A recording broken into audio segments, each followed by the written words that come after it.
Nasrettin Hoca ve doğuran kazan. Bir varmış bir yokmuş.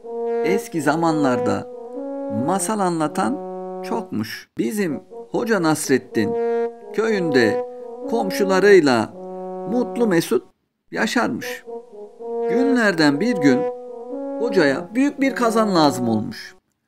Bunun üzerine de gidip komşusundan kazanı almış, pişireceğini pişirmiş, işini bitirip kazanı bir kenara koymuş. Ama kazanı komşusuna tekrar geri götürmemiş. Birkaç gün geçtikten sonra kazanın sahibi komşu gelip hocadan kazanını istemiş. Hoca da her zamanki tavrıyla komşusuna küçük bir kazan verip "Senin kazan doğurdu. Gözün aydın komşu" demiş. Komşunun gözü parlamış. Kazanın doğurduğunu duyunca mutluluktan uçacak olmuş. Sanırsın memleketin en zengin olmuş. Komşu küçük kazanı alıp gitmiş. Birkaç gün sonra bu komşuya büyük kazanı lazım olmuş. Küçük kazanlarla pişiremeyeceği kadar yemek pişirmesi gerekiyormuş. Komşu da dosdoğru hocaya gitmiş.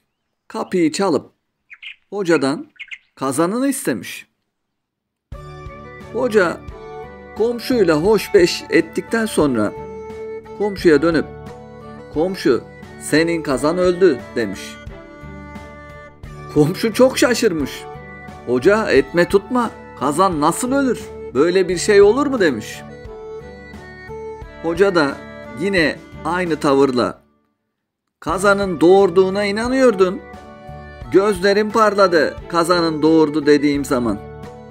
Kazanı alıp gittin. Hiç sorgu sual etmedin. Kazan öldü dediğim zaman neden inanmıyorsun? Niye itiraz ediyorsun?" demiş. Komşu bu söz üzerine hiçbir şey diyemeden hocanın evinden ayrılıp gitmiş. Masalımız da burada bitmiş. Komşu küçük kazanı aldığı için çok sevinip gitmeseydi büyük kazanından olmayacaktı.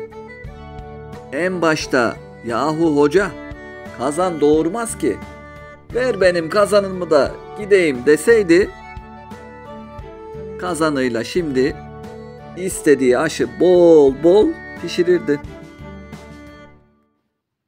Gökten 3 elma düşmüş. Biri masalı dinleyenlere, biri aza tamah etmeyenlere, biri de masalı anlatana. Lütfen kanalıma abone ol ve videoyu beğen.